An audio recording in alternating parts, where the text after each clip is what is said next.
ഒന്ന് ആലോചിച്ചു നോക്കൂ. 1400 വർഷങ്ങൾക്ക് മുമ്പ്, 14 നൂറ്റാണ്ടുകൾക്ക് മുമ്പ് റസൂലുള്ള പറയാണ്, ഏതാനും സമയങ്ങൾക്ക് ലോകം അവസാനിക്കാൻ സാധ്യതയുണ്ട്. കാരണം സൂറിങ്ങനെ ചുണ്ടിൽ വെച്ചുകൊണ്ടാണ് ഇസ്രാഫീൽ നിൽക്കുന്നത്. വളരെ ശ്രദ്ധയോടെ നിൽക്കുകയാണ്. എപ്പോഴാണ് സൂറിൽ ഊതുന്നതെന്ന് പറയാൻ കഴിയില്ല. അതുകൊണ്ട് എനിക്ക് എങ്ങനെ സുഖിക്കാൻ പറ്റും? അപ്പൊ നബി തങ്ങളോട് സഹാബത്ത് ചോദിക്കുക, അങ്ങനെ ഒരു സാഹചര്യം വന്നാൽ ഞങ്ങൾ എന്തു വേണം? നിങ്ങൾ ഹസ്ബുനല്ലാഹു വ നിഅമൽ വക്കീൽ ചൊല്ലിക്കോളാൻ പറഞ്ഞു. 1400 വർഷം കഴിഞ്ഞിട്ട് ലോകം അവസാനിച്ചില്ല. ഇനിയും ഒരുപാട് നാൾ നീണ്ടുപോകുമെന്ന് തോന്നുന്നുണ്ടോ നിങ്ങൾക്ക്? ഇനിയും ഒരുപാട് നാൾ നീണ്ടു പോകുമെന്ന് നിങ്ങൾക്ക് തോന്നുന്നുണ്ടോ? അങ്ങനെ ഒരു ധാരണ നിങ്ങൾക്കുണ്ടോ? എനിക്കുണ്ടോ? സഹോദരങ്ങളെ, ഏത് സമയത്തും അത് സംഭവിക്കാം. അള്ളാഹു അതിന് ആ ലോകാവസാനത്തിന് മുമ്പ്, നമ്മളൊക്കെ മരിക്കുന്നതിന് മുമ്പ് എന്തെങ്കിലും ഒരു നന്മ നമ്മുടെ ജീവിതത്തിന്റെ ബാക്കി പത്രമായി ചെയ്തു വെക്കാൻ അള്ളാഹു നമുക്ക് തൗഫീക്ക് നൽകി അനുഗ്രഹിക്കുമാറാവട്ടെ. അതിനുവേണ്ടി പരിശ്രമിച്ചോളി. അതിനുവേണ്ടി എൻ്റെ പ്രിയപ്പെട്ട സഹോദരങ്ങൾ ജീവിതം മാറ്റിവെച്ചോളിൻ. അള്ളാഹു തൗഫീക്ക് നൽകി അനുഗ്രഹിക്കുമാറാവട്ടെ. ഏത് പ്രതിസന്ധി ഉണ്ടെങ്കിലും ഓതേണ്ട ഒരു ദുആയാണ് നബി തങ്ങൾ പഠിപ്പിച്ചത്. ലോകാവസാനം എന്ന പ്രതിസന്ധിക്കപ്പുറം ഏത് പ്രതിസന്ധിയാണുള്ളത്? ഇപ്പൊ നമ്മുടെ നാട്ടില്, കേരളത്തില് ഒരു ചെറിയ പ്രളയം ഉണ്ടായപ്പോ, ചെറുതെന്നല്ലാതെ പിന്നെന്താന്ന് പറയാ? ചെറുതെന്ന് പറഞ്ഞാൽ നന്നേ ചെറുത്, ഏറ്റവും ചെറിയ അതായത് ട്രയലിന് വേണ്ടിയിട്ട് മുല്ലപ്പെരിയാറും ഇടുക്കിയും അതുപോലെ ഉപഡാമുകളും ഒരു ചെറിയ ട്രയലിന് വേണ്ടിയിട്ട് ഇങ്ങനെ ഉയർത്തിയപ്പോഴേക്ക് സെക്കൻഡിൽ 20 ലക്ഷം ലിറ്റർ വെള്ളം ദിശ മാറി ഒഴുകി. ചെറിയ പരീക്ഷണം, ചെറുത്, വളരെ ചെറുത്. അത് വന്നപ്പോഴേക്ക് എൻ്റെ പ്രിയപ്പെട്ട സഹോദരങ്ങളെ, നമ്മളൊക്കെ എന്താ പറഞ്ഞത്? നിങ്ങൾ ആരെങ്കിലും കരുതി ഇതുപോലെ നമ്മൾ ഒരുമിച്ച് കൂടുമെന്ന്? ഉറപ്പിച്ചില്ലേ നമ്മളൊക്കെ ഇനി ഇങ്ങനെ ഒരു സംഗമം ഉണ്ടാവുകയില്ല, ഇനി നമുക്ക് പരസ്പരം ആരെയും കാണാൻ പറ്റില്ല? കാരണം 10-20 വർഷം വിദേശ രാജ്യത്ത് അറബിയുടെ വീട്ടിൽ അടിമവേല ചെയ്തിട്ട് ഉണ്ടാക്കിയ സമ്പാദ്യം മുഴുവനും നോക്കിക്കൊണ്ട് നിൽക്കുമ്പോ വെള്ളത്തിൽ ഒളിച്ചു പോകുന്നത് കണ്ടിട്ട് നെഞ്ച് പെടഞ്ഞ എത്ര ആളുകളാണ് തന്റെ കൂടപ്പറപ്പുകൾ വെള്ളത്തിൽ ഒലിച്ചു പോകുന്നത് കണ്ടിട്ട് നിറ കണ്ണുകളോടെ നോക്കി നിന്ന എത്ര ആളുകളാണ്. നിങ്ങൾ നോക്കി എൻ്റെ പ്രിയപ്പെട്ട സഹോദരങ്ങളെ, അള്ളാഹുവിന്റെ പരീക്ഷണം ചെറുതു വന്നു. ആ ചെറിയ പരീക്ഷണം വന്നപ്പോ നമ്മളൊക്കെ എല്ലാവരും എന്തായി? രാഷ്ട്രീയ വൈരാഗ്യങ്ങളും മാറ്റി, സംഘടനാ വൈവിധ്യങ്ങളും മാറ്റി, സംഘടനാ സങ്കുചിതത്വ മനോഭാവങ്ങളും മാറ്റി, എല്ലാവരും ഒറ്റക്കെട്ടായി. അല്ലേ? എല്ലാവരും ഒറ്റക്കെട്ടാണ്. എന്തൊരു സൗഹാർദ്ദമായിരുന്നു. ആർക്കും കൊടി പൊക്കണ്ട, ആർക്കും പോസ്റ്റർ കാണിക്കണ്ട, ആർക്കും ഫ്ലക്സ് ഉയർത്തണ്ട, ഒന്നും വേണ്ട.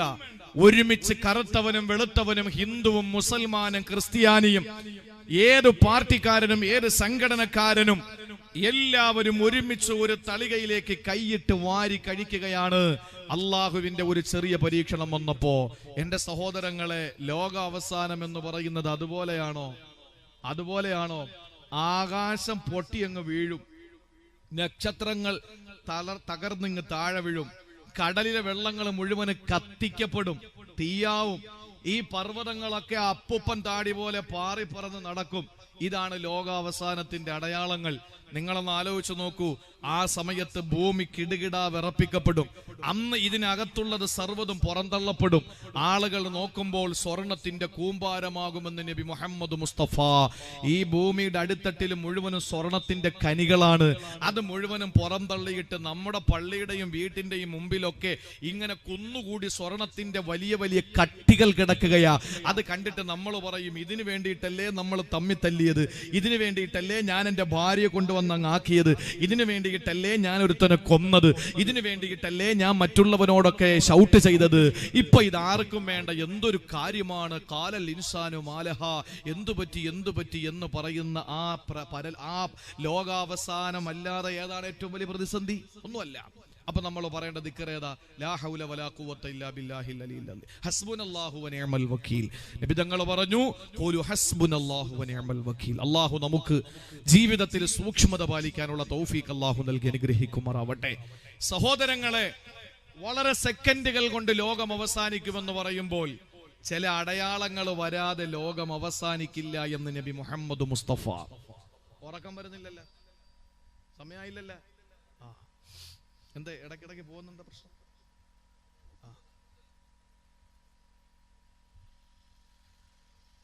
ചില അടയാളങ്ങൾ വരാതെ ലോകം അവസാനിക്കില്ല.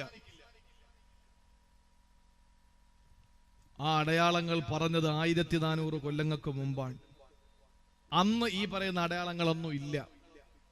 നബി തങ്ങൾ പറഞ്ഞു, ഇന്ന ഇന്ന അടയാളങ്ങൾ ഉണ്ടായാൽ അത് ലോകാവസാനത്തിന്റെ അടയാളമാണ്. ആ അടയാളങ്ങൾ തീർച്ച ഇപ്പൊ സംഭവിച്ചുകൊണ്ടിരിക്കാൻ. അങ്ങനത്തെ 2-3 കാര്യങ്ങൾ ഞാൻ പറയാം ഇൻഷാ അല്ലാഹ്. നമുക്ക് രക്ഷപ്പെടാനുള്ള ചില മാർഗങ്ങളൂടെ നമുക്ക് വിശദീകരിക്കേണ്ടേ. അള്ളാഹു തൗഫീക്ക് തരട്ടെ. ഹബീബായ നബി തങ്ങൾ പറയുകയാണ്, ലാ തഅതി അലന്നാസി സമാൻ, യഅതി അലന്നാസി സമാൻ. ഒരു കാലം വരാനുണ്ട്, ഒരു സമയം വരാനുണ്ട്. ആ സമയം ഏതെന്നറിയോ? യജ്തമിഊന ഫീഹി വയുസല്ലൂന ഫിൽ മസാജിദി. ആളുകൾ തിങ്ങിക്കൂടിയിട്ട് പള്ളികളിൽ നമസ്കരിക്കാൻ വേണ്ടി വരുന്ന കാലമാണ്. ആളുകൾ പരസ്പരം ഒരുമിച്ച് കൂട്ടുന്നതാണ്. ആളുകൾ പരസ്പരം ഒരുമിച്ച് കൂടുന്നതാണ്. ഹബീബായ നബി തങ്ങൾ പറയുകയാണ്, യജ്തമിഊന ഫീ. ആളുകൾ എല്ലാവരും സംഗമിക്കുന്നതാ, എല്ലാവരും ഒരുമിച്ച് കൂടുന്നതാണ്. എന്നിട്ടോ വയുസല്ലൂന ഫിൽ മസാജിദി. അല്ലാഹുവിന്റെ പള്ളികളിൽ നമസ്കാരം നടക്കുന്നതാണ്. അല്ലാഹുവിന്റെ പള്ളികളിൽ പോയി നിസ്കരിക്കുന്നതാണ്. സഹോദരങ്ങളെ, ശ്രദ്ധയോടെ ഈ ഹദീസ് നിങ്ങളൊന്ന് കേൾക്കണേ. അബ്ദുല്ലാഹി ഇബ്നു ഉമർ റളിയല്ലാഹു അൻഹു റിപ്പോർട്ട് ചെയ്യുന്ന ഹദീസാ.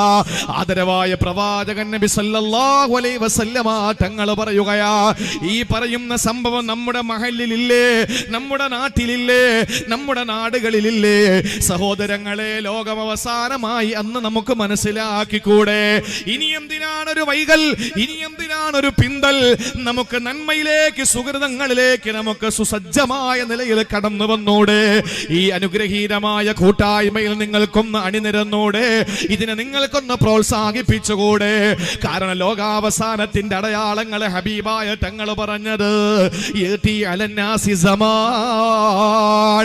ഒരു കാലം വരാനുണ്ട്, ഈ ഒരു കാലം വരാനുണ്ട്, ഒരു സമയം വരാനുണ്ട്. ആ സമയം വന്നാൽ യജ്തമിഊന ഫീഹി. ആളുകൾ ഒരുമിച്ച് കൂടുന്നതാണ്. യുസല്ലൂന ഫിൽ മസാജിദി. അവര് പള്ളിയിൽ വന്ന് നിസ്കരിക്കുന്നവരാ. ഇന്ന് പള്ളിയിലെ നിസ്കാരക്കാർക്ക് കുറവുണ്ടോ? ഇന്ന് പള്ളിയിലെ നോമ്പുകാർക്ക് കുറവുണ്ടോ? ഇന്ന് പള്ളിയിലെ ഹജ്ജിന് പോകുന്നവർക്ക് കുറവുണ്ടോ? ഹജ്ജിന്റെ കോട്ടകൾ ഗവൺമെന്റ് വെട്ടിക്കുറയ്ക്കുകയാ. ഉംറയ്ക്ക് പോകുന്നവരുടെ എണ്ണം കൂടിയപ്പോൾ എന്തെല്ലാം നിയമങ്ങളാണ് വെച്ചത്. 3 വർഷത്തിൽ ഒരിക്കൽ പോയിട്ടുള്ള ഒരാൾക്ക് വീണ്ടും പോകണമെങ്കിൽ 40,000 രൂപ അഥവാ 2000 റിയാൽ കൊടുക്കണമെന്നാണ്. സഹോദരങ്ങളെ, ഞാൻ ഉംറയ്ക്ക് പോയാൽ 3 വർഷം കഴിഞ്ഞേ പോകാൻ പാടുള്ളൂ. അതിനു മുമ്പ് ഞാൻ പോണമെന്ന് വാശി പിടിച്ചാൽ 2000 സൗദി റിയാൽ കൊടുക്കണം. അഥവാ ഇന്ത്യൻ റുപ്പി 40,000 രൂപ അഡീഷണൽ ആയിട്ട് ചാർജ് ചെയ്യപ്പെടുകയാ. എന്തിനാണ്? സൗദി ഗവൺമെന്റിന് പൈസ കിട്ടാനല്ല, ആളുകളുടെ ഒഴുക്കൊന്ന് കുറയ്ക്കാനാ. അത്രത്തോളം ആളുകളാണ് ഇന്ന് ഉംറയ്ക്ക് പോകുന്നത്. അത്ര ആളുകളാണ് പള്ളിയിൽ നിസ്കാരത്തിന് വരുന്നത്. എത്ര പള്ളികളാണ് പുനർനിർമ്മാണം നടത്തപ്പെടുന്നത്? ഉസ്താദേ, പള്ളി വിപുലീകരിക്കണം, പുറം പള്ളി കൂടി അകം പള്ളിയാക്കുകയാ. അതിന്റെ മുകളിൽ കൂടി എടുക്കുകയാണ്, ഷീറ്റ് ഇടുകയാണ്. അതിന്റെ വടക്കേ പുറത്തും തെക്കേ പുറത്തും കൂടി ഒരു ഷീറ്റ് ഇറക്കിയിടുകയാണ്. ആളുകൾ വരുമ്പോ നിസ്കാരത്തിന് സൗകര്യമില്ലത്രേ. നമസ്കാരത്തിന് ആളുകൾ കുറവില്ല. നോമ്പിന് കുറവുണ്ടോ? പണ്ട് റമളാൻ മാസങ്ങളിൽ നോമ്പ് പിടിച്ചിട്ട് ഇഫ്താർ നടത്തിയ ആളുകളാ. ഇന്ന് പല പള്ളികളിലും സുന്നത്ത് നോമ്പുകളിൽ ഇഫ്താറുണ്ട്. മിറാജിന്റെയും ബറാത്തിന്റെയും താസുഅയുടെയും ആശൂറയുടെയും അറഫയുടെയും ബറാത്തിന്റെയും ദിവസങ്ങളിൽ പള്ളികളിൽ ഇന്ന് നോമ്പ് തുറയാണ്. കാരണം സജീവമാണ്, ആളുകൾക്ക് നോമ്പുണ്ട്. തിങ്കളും വേടനും നോമ്പ് പിടിക്കുന്നവരുടെ എണ്ണം കൂടുതലാ. തഹജ്ജുദും ളുഹായും മുടക്കാത്ത ആളുകളാ. ദിക്ർ ഹൽക്കകളും മജ്ലിസുൻ നൂറുകളും സംഘടിപ്പിക്കുന്ന ആളുകളാ. കേരളത്തിൽ തന്നെ കുമ്പള, കാസർഗോഡ് മുതൽ ഇങ്ങ് കന്യാകുമാരി വരെ ഒരു ദിവസം ഏറ്റവും കൂടുതൽ, ഏറ്റവും കുറഞ്ഞ 25 പ്രസംഗമെങ്കിലും നടക്കുകയാ. സഹോദരങ്ങളെ, പ്രസംഗങ്ങൾക്ക് കുറവില്ല, ആളുകൾക്ക് കുറവില്ല, ഒന്നിനും കുറവില്ല. പക്ഷേ നബി തങ്ങൾ പറയുകയാണ്, അവസാന കാലം വന്ന പള്ളി പള്ളികളിലെ നിസ്കാരത്തിന് ആളുകൾ കൂടും, നോമ്പ് പിടിക്കാൻ ആളുകൾ കൂടും, ഹജ്ജിനും ഉംറയ്ക്കും ധാരാളം ആളുകൾ വരും. പക്ഷേ വലൈസ ഫീഹിം മുഅ്മിനൂ, അവരിൽ മുഅ്മിനീങ്ങൾ കാണൂല, അവരിൽ വിശ്വാസമുള്ളവർ കാണൂല. അല്ലാഹുവിന്റെ പരിശുദ്ധമായ തിരുവചനമാണ്, മുത്തുനബിയുടെ തിരുവചനങ്ങളാണ്. ആ കാലം ഇതല്ലേ? ചിന്തിച്ചു നോക്ക്. ഇന്നാരക്കാരെയാണ് വിശ്വാസമുള്ളത്? 2000 റുപ്പിക 2000 റുപ്പിക ദിവസം വരുമാനമുള്ള ചെറിയ പെട്ടിക്കടയിൽ പോലും 20,000 രൂപയുടെ CCTV ക്യാമറയാണ്. കാരണം മുതലാളിക്ക് തൊഴിലാളിയെ വിശ്വാസമില്ല. എന്റെ സഹോദരങ്ങളെ, വിശ്വാസം നഷ്ടപ്പെട്ടിരിക്കുകയാണ്. തിരുവനന്തപുരം സെൻട്രൽ ജുമാ മസ്ജിദിലാണ് ഞാൻ ജോലി ചെയ്യുന്നത്. ആ പള്ളിയിൽ മാത്രം 37 ക്യാമറയാണ്. എന്റെ സഹോദരങ്ങളെ, എവിടെയും അങ്ങനെ തന്നെ. ആർക്കും ആരെയും വിശ്വാസമില്ലാത്ത കാലമാണ് ഇന്ന്. പള്ളിയിൽ ആളുകൾ വരുന്നതിന് കുറവുണ്ടോ? ആളുകൾ നോമ്പ് പിടിക്കുന്നതിന് കുറവുണ്ടോ?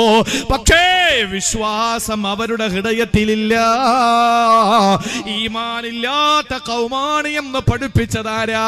ഇന്നേവരെ കള്ളം പറഞ്ഞിട്ടില്ലാത്ത ആമിനാടെ പൊന്നുമോ നബി മുഹമ്മദ് മുസ്തഫ.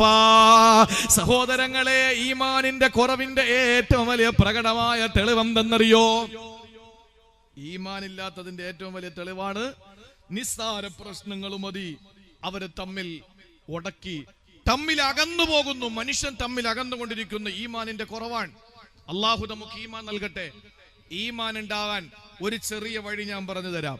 എന്നെ കേൾക്കുന്ന സഹോദരിമാരോടും സഹോദരങ്ങളോടും എനിക്ക് പറയാനുള്ളത്, ഈമാൻ ഉണ്ടാകാൻ ഒരു ചെറിയ വഴി ഹബീബായ സല്ലല്ലാഹു അലൈഹി വസല്ലമ തങ്ങൾ പരിചയപ്പെടുത്തി. ആ വഴി ഇന്നത്തെ രാത്രി മുതൽ നിങ്ങൾ ഹയാത്താക്കുവോ, നിങ്ങളുടെ ഈമാൻ സെക്കൻഡ് വെച്ച് അള്ളാഹു വർദ്ധിപ്പിച്ച് തരും. ഈമാൻ യസീദു വയൻഖുസു, ഈമാൻ ചുരുങ്ങും, ഈമാൻ വർദ്ധിക്കുമെന്ന് നബി മുഹമ്മദ് മുസ്തഫ. ഈമാൻ ചുരുങ്ങുമ്പോഴാണ് പള്ളിയിലും കയറൂല, ആളുകളെ പറ്റി ഫസാദും പറയും, അങ്ങനെ അങ്ങ് നടക്കും. ഈമാൻ കൂടുമ്പോഴാണ് ഒരു വെള്ളക്കുപ്പായൊക്കെ ഇട്ട് പിന്നെ പള്ളി നമ്മുടെ കയ്യിലായി, പിന്നെ എപ്പോഴും പള്ളിയിലാണ്, നമ്മൾ എപ്പോഴും ഉള്ളത്. ഈമാൻ നന്നേ കുറഞ്ഞു പോകുമ്പോ നമ്മൾ പള്ളിയിൽ നിന്ന് പുറത്തു ചാടും. ഇതാണ് നമ്മുടെ സ്വഭാവം. ആരെയും കുറ്റപ്പെടുത്തിയിട്ട് കാര്യമില്ല. കൽബിലാണ് ഈമാൻ ഉള്ളത്. കൽബ് എന്ന് പറഞ്ഞാൽ മാറി മറിയുക എന്നാണ്, ചെരിയുക എന്നാണ് കൽബിന്റെ അർത്ഥം, അല്ലേ? ഇപ്പൊ ഇങ്ങനെയാണെങ്കിൽ നാളെ എങ്ങനെയായിരിക്കും. അപ്പൊ ഇതാണ് കൽബ്, അവിടെയാണ് ഈമാൻ ഉള്ളത്. ഈമാൻ ചുരുങ്ങും, വർദ്ധിക്കും.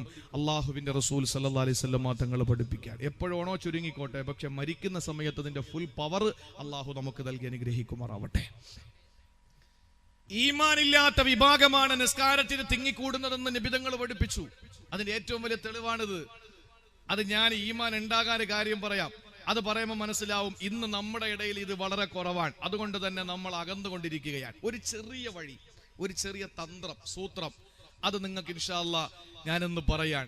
അത് ഇന്ന് മുതൽ നിങ്ങൾ ചെയ്താൽ അള്ളാഹുവിനെ സാക്ഷിയാക്കി പറയുന്നു, നമ്മുടെ ഈമാൻ ഇങ്ങനെ വർദ്ധിച്ചു കൊണ്ടിരിക്കും. നമുക്ക് ഈ ലോകാവസാനത്തിന്റെ അടയാളമായി നബി തങ്ങൾ പറഞ്ഞ വിഭാഗത്തിലായി നമ്മൾ പെടില്ല.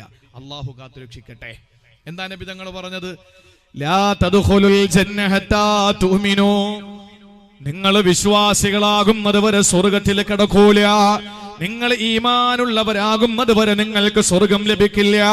ഈമാനുള്ളവരാകുന്നത് വരെ, നിങ്ങൾ വിശ്വാസികളാകുന്നത് വരെ നിങ്ങൾക്ക് അല്ലാഹുവിന്റെ സുഖലോലുപ സ്വർഗമില്ല.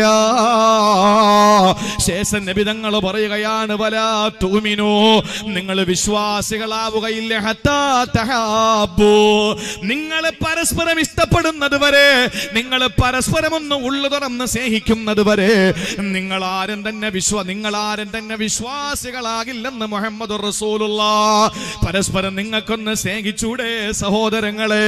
പരസ്പരം ഒന്ന് ഉള്ളു തുറന്നൊന്ന് സ്നേഹിച്ചുകൂടെ? മനസ്സിന്റെ വിശാലമായ വാതിലൊന്ന് തുറന്നിട്ട് തന്റെ പ്രിയപ്പെട്ട സഹോദരനെ നിന്റെ നെഞ്ചിനകത്ത് പ്രതിഷ്ഠിച്ചൂടെ?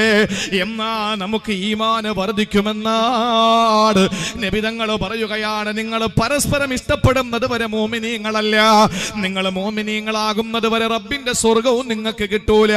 അപ്പൊ ഈമാൻ ഉണ്ടാകാ കാരണം പരസ്പരം ഇഷ്ടപ്പെടലാണ്. ഞാൻ നിങ്ങളെ ഇഷ്ടപ്പെടണം, അത് എന്തിന്റെ പേരിലാണ്? നിങ്ങളുടെ പണം കണ്ടുകൊണ്ടാകരുത്. നിങ്ങളുടെ പോക്കറ്റിൽ നല്ല നല്ല പളപളാ മിന്നുന്ന ഗാന്ധി തലകൾ ഇരിക്കുന്ന കണ്ടാൽ അതിന്റെ പേരിൽ ഞാൻ നിങ്ങളെ സ്നേഹിക്കുന്നത് കൊണ്ട് എന്റെ ഈമാൻ കൂടൂല. നിങ്ങൾ പാവപ്പെട്ടവനാകാ, ഒരു വിശ്വാസിയാണ്, ഒരു സഹോദരനാണ്, ഒരു മനുഷ്യനാണ് എന്ന അർത്ഥത്തിൽ നമ്മൾ സ്നേഹിക്കാനും ഇഷ്ടപ്പെടാനും തീരുമാനിച്ചാൽ ഈമാൻ വർദ്ധിക്കുമെന്നല്ലേ? അല്ലാഹു നമ്മുടെ ഈമാൻ വർദ്ധിപ്പിച്ചു തരട്ടെ. സഹോദരങ്ങളെ, പരസ്പരം ഇഷ്ടപ്പെടാതെ നമുക്ക് ഈമാൻ കിട്ടൂല. ഈമാൻ കിട്ടണമെങ്കിൽ പരസ്പരം നമുക്ക് സ്നേഹമുണ്ടാകണം. പെണ്ണുങ്ങളെ, നിങ്ങളോട് എനിക്ക് പറയാനുള്ളത്, നിസാര കാര്യങ്ങളുടെ പേരിൽ തമ്മിൽ പിണങ്ങി നടക്കരുത്. ഇന്ന് ഭർത്താക്കന്മാര് അയൽക്കാരുമായി പിണങ്ങുന്നതിന്റെ ഏറ്റവും മുഖ്യ കാരണം സ്ത്രീകളാണ്. നിസാരമായ വാക്ക് തർക്കങ്ങളുടെ പേരിൽ ചെറിയ ചെറിയ കാര്യങ്ങൾ അങ്ങോട്ടും ഇങ്ങോട്ട് കൊടുക്കൽ വാങ്ങൽ നടത്തുന്നതിന്റെ പേരിൽ ഭാര്യമാരെ തമ്മിലുള്ള പിണക്കമാണ് ഭർത്താക്കന്മാരെ തമ്മിലുള്ള പിണക്കത്തിലെത്തിക്കുന്നത്. അത് തന്നെയാണ് നാട്ടിൽ നടക്കുന്ന കത്തിക്കുത്തുകളിൽ കലാശിക്കുന്നത്, നാടുകളിൽ നടക്കുന്ന കലാപങ്ങളിൽ എത്തിക്കുന്ന പെൺകുട്ടികളുടെ, പെണ്ണുങ്ങളുടെ, സ്ത്രീകളുടെ പരസ്പരമുള്ള പിണക്കമാണ്. അതുകൊണ്ട് ദീനീ ബോധമുള്ള, മതബോധമുള്ള, സ്നേഹിക്കുന്ന പ്രിയപ്പെട്ട പെങ്ങന്മാരോട് പറയാനുള്ളത്, നിങ്ങൾ തമ്മിൽ പരസ്പരം നിങ്ങൾ സ്നേഹമുള്ളവരാവുക, വിട്ടുവീഴ്ച മനോഭാവമുള്ളവരാവുക, കാരുണ്യത്തിന്റെ കവാടങ്ങൾ ഹൃദയത്തിൽ നിന്ന് മലക്കെ തുറന്നു കൊടുക്കുക. എന്തുകൊണ്ടെന്നറിയോ? നിങ്ങൾ പരസ്പരം ഇഷ്ടപ്പെട്ടാലേ ഈമാൻ കിട്ടുകയുള്ളൂ. സഹോദരങ്ങളെ, പരസ്പരം ഇഷ്ടപ്പെടാനും ഒരു വഴിയുണ്ട്. എന്താണെന്നറിയോ? ഈ പറയുന്ന കാര്യം ഇന്നു മുതൽ നിങ്ങൾ ചെയ്താൽ നിങ്ങൾക്ക് അറിയാതെ, നിങ്ങൾ അറിയാതെ പരസ്പരം നിങ്ങൾ ഇഷ്ടപ്പെടുമെന്നാണ് ആദരവായ റസൂലുള്ള പറയുകയാ. നിങ്ങൾ പരസ്പരം ഒന്ന് സലാം പറയോ, നിങ്ങൾ കാണുമ്പോൾ ഒന്ന് സലാം പറയോ. അവന്റെ രാഷ്ട്രീയം നോക്കണ്ട, സംഘടന നോക്കണ്ട, അവൻ ധരിച്ചിരിക്കുന്ന ഡ്രസ്സിന്റെ വലിപ്പക്കുറവുകൾ നോക്കണ്ട, അവന്റെ തലയിൽ കെട്ടിന്റെ വലിപ്പം നോക്കണ്ട. അവനോട് നിങ്ങൾക്കൊന്ന് ഉള്ളു തുറന്ന് സലാം പറയാൻ കഴിയോ? എന്നാ നിങ്ങൾ പരസ്പരം ഇഷ്ടപ്പെടുമെന്ന് നബി മുഹമ്മദ് മുസ്തഫ. അല്ലാഹു തന്നെ ഭാഗ്യം തരട്ടെ. സഹോദരങ്ങളെ, പരസ്പരം ഇഷ്ടപ്പെടാൻ നമുക്കൊരു ചെറിയ വഴിയാണ് നബി തങ്ങൾ തുറന്നു തന്നത്. കാണുമ്പോ സലാം പറയണം, അത്രേ. കാണുമ്പോ സലാം പറയണം. സലാം പഠിപ്പിച്ചു കൊടുക്കുന്ന സമയത്ത് സഹാബാക്കൾ എന്താ ചെയ്തെന്നറിയോ? ആദ്യം സലാം, പിന്നെ കലാം. ആദ്യം സലാം, പിന്നെ കലാം. കണ്ടാൽ ആദ്യം സലാം പറയണം, പിന്നെയാണ് വർത്താനം പറയേണ്ടത്. അതാണ് അതിന്റെ രീതി. അപ്പൊ സലാം പറയുമ്പോ കാണുമ്പോഴാണ് സലാം പറയേണ്ടത്. ഇത് പഠിച്ച സഹാബാക്കൾ എന്താ ചെയ്തെന്നറിയോ? മതിലുകളിലും മരത്തിന്റെ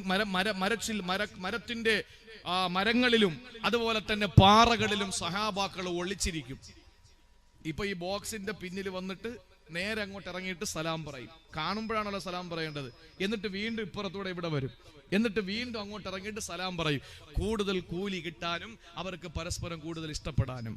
ഇന്ന് നമ്മൾ ഇതേപോലെ ഒളിച്ചു നിൽക്കും, മരത്തിന്റെ ചുവട്ടിലും അതുപോലെ മതിൽക്കെട്ടിന്റെ ഉള്ളിലും. എന്തിനാണെന്നറിയോ?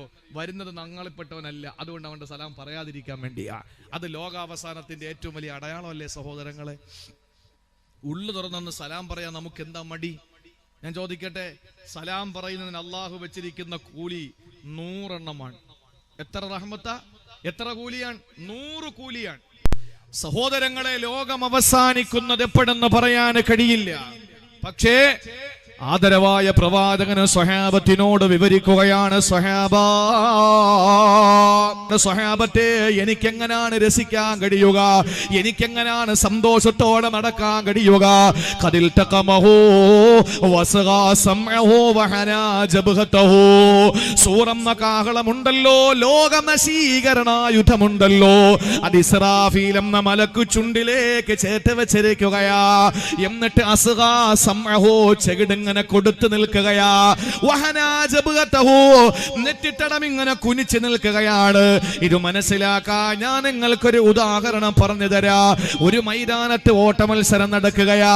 ഒരു ലൈൻ വരച്ചിട്ട് ഓട്ട മത്സരം നടത്തുന്നപ്പോൾ മത്സരാർത്ഥികൾ വരയുടെ പിന്നിൽ ആ വരയിലേക്ക് തള്ളവിരലുകൾ ചേർത്ത് വെച്ച് ഇങ്ങനെ നിൽക്കുകയാണ്. അവരുടെ മുമ്പിൽ ഇതിന്റെ മാസ്റ്റർ വിസിൽ ചുണ്ടോട് ചേർത്ത് വെച്ച് നിൽക്കുകയാണ്. ഈ കൊച്ചുകുട്ടികൾ ഓട്ട മത്സരത്തിന് വേണ്ടിയിട്ടാണ് വന്നത്. അവര് ഓടാൻ വേണ്ടി എത്തിയപ്പോഴാണോ മാസ്റ്ററുടെ വിസിൽ മുഴങ്ങുന്നത്. ആ സമയത്ത് ഓടാൻ വേണ്ടിയിട്ട് ചുണ്ടോട് ചേർത്ത് വെച്ചിരിക്കുന്ന വിസിലിനെ ശ്രദ്ധിക്കാതെ സഹോദരങ്ങളെ മേപ്പോട്ട് പൊങ്ങി തലപൊക്കി നോക്കാതെ ആ കാലിന്റെ തള്ളവിരലിലേക്ക് നോക്കിയാണ് നിൽക്കുക. കാരണം എപ്പോഴാണോ ശബ്ദം കേൾക്കുന്നത് ഓടിത്തുടങ്ങാനാണ്. സഹോദരങ്ങളെ ഇതുപോലെയാണ് ഇസ്രാഫീൽ അലൈഹിസ്സലാം സൂറെന്ന് പറയുന്ന കാഹളമെടുത്ത് ചുണ്ടോട് ചേർത്ത് വെച്ച് നിൽക്കുന്നു എന്ന് നബിതങ്ങൾ പറഞ്ഞപ്പോഴാണ്. 1400 വർഷങ്ങൾക്ക് മുമ്പാണ്. 1400 വർഷങ്ങൾക്ക് മുമ്പാണ്, 14 നൂറ്റാണ്ടുകൾക്ക് മുമ്പ് അല്ലാഹുവിന്റെ തിരുദൂതർ പറയുകയാ, ഇസ്രാഫീൽ എന്ന മാലാഖ സൂറെന്ന കാഹളത്തിൽ ചുണ്ടോട് ചേർത്ത് വെച്ച് നിൽക്കുമ്പോ എങ്ങനെയാണ് സഹാബ എനിക്ക് സുഖിക്കാൻ കഴിയുക? എങ്ങനെയാണ് സഹാബ എനിക്ക് രസിക്കാൻ കഴിയുക? ഇത് കേൾക്കുമ്പോ നിങ്ങൾ ആരും ചിന്തിക്കണ്ട സഹാബത്ത് സുഖിച്ചവരാണെന്ന്. ഇല്ല പെങ്ങളെ, സഹാബത്തിന് എന്ത് സുഖമാണ് ഉണ്ടായിരുന്നത്? ഒരൊറ്റ ചെറിയ സംഭവം ഞാൻ നിങ്ങളോട് പറഞ്ഞു തരട്ടെയോ? നിങ്ങൾക്കറിയുമോ, രാജ്യത്തിന്റെ ഭരണാധികാരികൾ പോലും, ഈ രാജ്യത്തിന്റെ രാഷ്ട്രപിതാവ് പോലും, മഹാത്മജി പോലും പറഞ്ഞത് ഇന്ത്യ രാജ്യത്ത് ആരുടെ ഭരണം വേണമെന്നാ? ആരുടെ ഭരണം വേണമെന്നാ? ഉമറുൽ ഫാറൂഖിന്റെ ഭരണം ഈ രാജ്യത്ത് വേണമെന്നാ പറഞ്ഞത്. എന്താണത് പറയാനുള്ള കാരണം എന്തറിയോ? 10 കോടി രൂപയുടെ 10 ലക്ഷം രൂപയുടെ കോട്ടിട്ടത് കൊണ്ടല്ല, നല്ല വില കൂടിയ പെണ്ണ് കുത്തിയത് കൊണ്ടല്ല, കണ്ണടക്കി എത്രയോ ലക്ഷക്കണക്കിന് രൂപയുടെ വിലയുള്ളത് കൊണ്ടല്ല. സഹോദരങ്ങളെ, ഉമർ റളിയല്ലാഹു അൻഹു മദീന ഭരണാധികാരിയായി ചാർജ് എടുക്കുന്ന ദിവസം, മദീനത്തിന്റെ ഭരണാധിപനായി ചാർജ് എടുക്കുന്ന ദിവസത്തിൽ ഉമറുൽ ഫാറൂഖ് റളിയല്ലാഹു തആല അൻഹുവിനെ മദീനത്തെ പള്ളിയിൽ കാണുന്നില്ല. ഒന്ന് ശ്രദ്ധയോടെ കേൾക്കണേ ചെറുപ്പക്കാരാ, എന്റെ ആഡംബരത്തോടെ ഞാനും നിങ്ങളും നടക്കുമ്പോ നിങ്ങളെക്കാൾ ആഡംബരമാണ് എനിക്കെന്ന് പറയുന്നതിൽ എനിക്ക് നാണമില്ല. കാരണം എന്റെ സഹോദരങ്ങളെ പറയുന്നതിൽ എനിക്ക് യാതൊരു പ്രശ്നവുമില്ല. എന്റെയും നിങ്ങളുടെയും ആഡംബര ജീവിതം തന്നെയാണ്. മുൻഗാമികളെ തട്ടിച്ച് നോക്കുമ്പോ നമ്മളെന്ത് സുഖലോലുപരാണ്, സുഖലോലുപരാണ്. മഹാനായ ഉമറുൽ ഫാറൂഖ് തങ്ങളെ ഭരണാധികാരം ഏറ്റെടുക്കാൻ വരുന്നത് വൈകിയാണ്. മദീന പള്ളി നിബിഡമാണ്, എല്ലാവരും നിരനിരിക്കുകയാണ്. ആ സമയത്ത് ഉമർ തങ്ങളെ കാണുന്നില്ല. സാധാരണ റസൂലുള്ള വരുന്ന സമയം കഴിഞ്ഞു, അബൂബക്കർ സിദ്ദീഖ് വന്നിരുന്ന സമയവും കഴിഞ്ഞു. ഉമർ റളിയല്ലാഹു അൻഹുവിനെ കാണാനില്ല. കുറെ സമയം കഴിഞ്ഞപ്പോൾ ഓടിക്കിതച്ച് വരികയാ. ഓടി ഓടി കിതച്ച് വിയർത്തൊലിച്ചിട്ട് ഉമർ തങ്ങൾ മദീനത്തെ പള്ളിയിൽ ഓടി കയറുകയാ. എല്ലാവരും ശ്രദ്ധയോടെ കാത്തിരിക്കുന്നു എന്താ സംഭവിച്ചത്. മിമ്പറിലോട്ട് കയറുന്നതിന് മുമ്പ് മദീനയുടെ ഭരണാധികാരിയായി അവരോധിതനാകുന്ന ഉമർ റളിയല്ലാഹു തആല അൻഹു അവിടെ നിന്നൊരു കാര്യം പറയുകയാ. മക്കളെ, ഞാൻ താമസിച്ചതിന്റെ കാര്യം അറിയണ്ടേ? എന്നിട്ട് ഞാൻ നയപ്രഖ്യാപന പ്രസംഗം നടത്താ.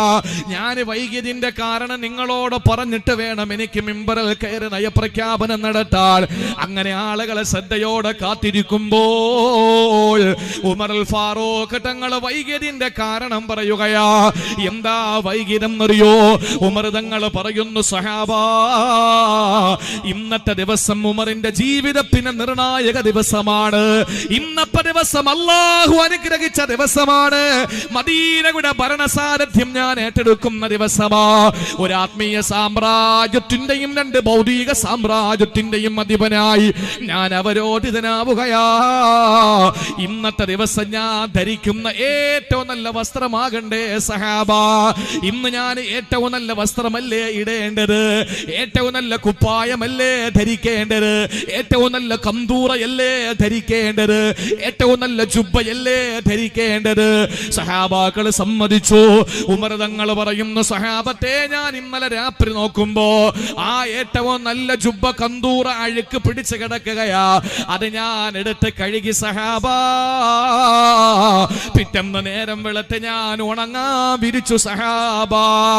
ഒന്ന് ഉണങ്ങിക്കിട്ടണ്ടേ, ഒന്ന് ഉണങ്ങിക്കിട്ടണ്ടേ, എന്നിട്ട് വേണം നിങ്ങളുടെ മുമ്പിലെത്താൻ. ഉണങ്ങിയത് പകുതിയാണ് ഞാൻ എടുത്തിട്ട് കൊണ്ടുവന്ന് ഇനിയും നിന്നാ വൈകി പോകുമെന്ന് പേടിച്ചുകൊണ്ട് സഹാബത്തിന്റെ കാര്യം മനസ്സിലായി.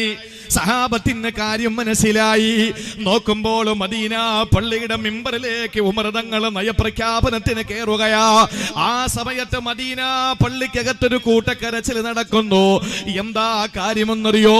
കൂട്ടക്കരച്ചിലാണ്. സ്വഹാബാക്കൾ ഒരുമിച്ചിരുന്ന് പൊട്ടിക്കരയുകയാ.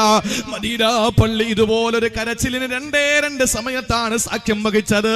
ഒന്ന് ആദരവായ പ്രവാചകന്റെ വഫാത്തിന്റെ സമയത്ത്, അതിനുശേഷം ബിലാൽ തങ്ങൾ എനിക്ക് ഇനി ബാങ്ക് കൊടുക്കാൻ കഴിയില്ലെന്ന് പറഞ്ഞ് എന്റെ ഹബീബിനെ കണ്ട മദീന, എന്റെ ഹബീബില്ലാതെ എനിക്ക് മദീനത്ത് വേണ്ട, എന്റെ റസൂലുള്ളാഹി കേട്ടുകൊണ്ട് നിൽക്കുമ്പോൾ ഞാൻ കൊടുത്ത ബാങ്ക്, എന്റെ റസൂലുള്ള കുബ്ബത്തുൽ ഖദ്റായിൽ കിടക്കുമ്പോ, റൗള ശരീഫിനകത്ത് കിടക്കുമ്പോ ഞാൻ എങ്ങനെയാണ് ബാങ്ക് കൊടുക്കുക?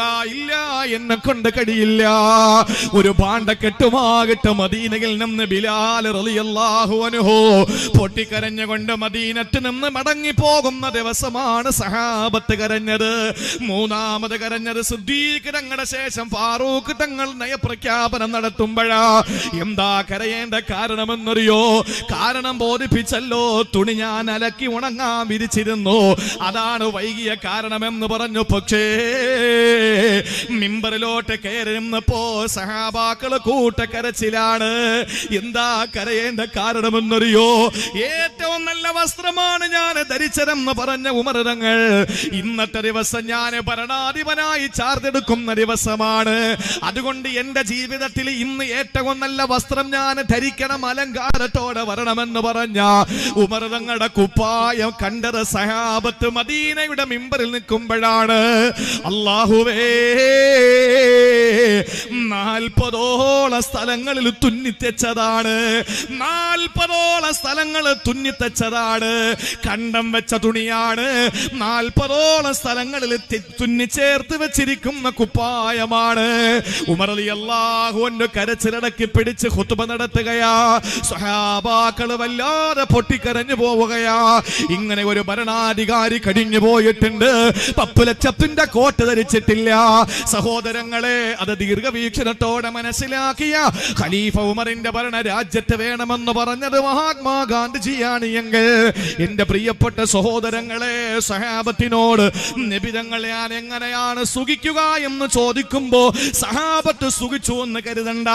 നബി തങ്ങളുടെ വീട്ടിലെ 33 മാസത്തോളം 90 ദിവസത്തോളം 3 പിറ കാണുന്നത് വരെ അള്ളാന്റെ ഹബീബിന്റെ വീട്ടിനകത്ത് പച്ചവെള്ളവും ഈത്തപ്പഴവും അല്ലാതെ ഇല്ല. അങ്ങനെ ഒരു വീട് ഈ തുവൂര് കാണിക്കാൻ പറ്റുമോ? അങ്ങനെ ഒരു വീട് ഈ നാട്ടില് കാണിക്കാൻ കഴിയുമോ? പാലക്കൽ വെട്ട എന്ന് പറയുന്ന പ്രദേശത്തുണ്ടോ അങ്ങനെ ഒരു വീട്? അങ്ങനത്തെ ഒരു വീടില്ലല്ലോ ഈ നാട്ടില്. സഹോദരങ്ങളെ, ഉടുക്കാൻ ഡ്രസ്സില്ലാത്തതിന്റെ പേരിൽ കടം വാങ്ങി ഇട്ടുകൊണ്ടുവന്ന ആരെങ്കിലും ഈ മർഹൂം ഉണ്ണിക്കോയ തങ്ങള് നഗറിൽ ഇരിപ്പുണ്ടോ? ആരെങ്കിലും ഭക്ഷണം കഴിക്കാനില്ലാത്തതിന്റെ പേരിൽ അപ്പുറത്തെ വീട്ടിൽ ചെന്ന് കൈനീട്ടി ഒരു നേരത്തെ ഭക്ഷണം കഴിച്ചു കൊണ്ടുവന്നവരാരെങ്കിലും ഈ സരസിലുണ്ടോ? ഇല്ല. അള്ളാഹു നമുക്ക് തന്ന നിഅമത്ത് എത്രയാ? 1400 വർഷങ്ങൾക്ക് മുമ്പ് റസൂലുള്ള ചോദിക്കുകയാണ്, സഹബാ, ഞാൻ എങ്ങനെയാണ് സുഖിക്കുക? ഞാൻ എങ്ങനെയാണ് സന്തോഷിക്കുക? എന്താ നബിയേ? ഇസ്രാഫീൽ സൂറിൽ ഇങ്ങനെ ചുണ്ടോട് ചേർത്ത് വെച്ചിരിക്കുകയാണല്ലോ. എപ്പോഴാണ് അള്ളാന്റെ കൽപ്പന വരുമ്പോ ഈ സൂറെന്ന കാഹളത്തിൽ ഒരു ഊത്തു വരുന്നത് എപ്പോഴാണ്? ഈ ലോകം മുഴുവനും നശിക്കപ്പെടുന്നത് എപ്പോഴാണ്? അറിയില്ല. ആ സമയത്ത് സഹാബത്ത് പൊട്ടിക്കരഞ്ഞുകൊണ്ട് ചോദിക്കുന്നു, യാ റസൂലല്ലാഹ്, മാദാ തഅ്മുറുനാ യാ ഹബീബല്ലാഹ്. നബിയേ, അങ്ങനെ ലോകാവസാനം അടുത്തെന്നറിഞ്ഞാൽ ഞങ്ങളോട് എന്തെങ്കിലും അങ്ങക്കൊന്ന് കൽപ്പിച്ചൂടെ? ഞങ്ങൾ എന്തെങ്കിലും ഒരു കാര്യം ചെയ്യണ്ടേ? ലോകാവസാനം അടുത്തെന്ന് ഞങ്ങൾ അറിയുമ്പോ എന്തെങ്കിലും ഞങ്ങളൊന്ന് ചെയ്യണ്ട നബിയേ. ആ സമയത്ത് അല്ലാഹുവിന്റെ റസൂൽ പറയുകയാണ്, ഖൂലൂ ഹസ്ബുനല്ലാഹു വനിഅമൽ വകീൽ. എന്നെ കേൾക്കാൻ വേണ്ടി വന്ന സഹോദരങ്ങളെ, എന്റെയും നിങ്ങളുടെയും ചുണ്ടുകൾ ചലിക്കേണ്ടത് ഇതുകൊണ്ടാണ്. ഹസ്ബുനല്ലാഹു വനിഅമൽ വകീൽ, ഹസ്ബുനല്ലാഹു വനിഅമൽ വകീൽ.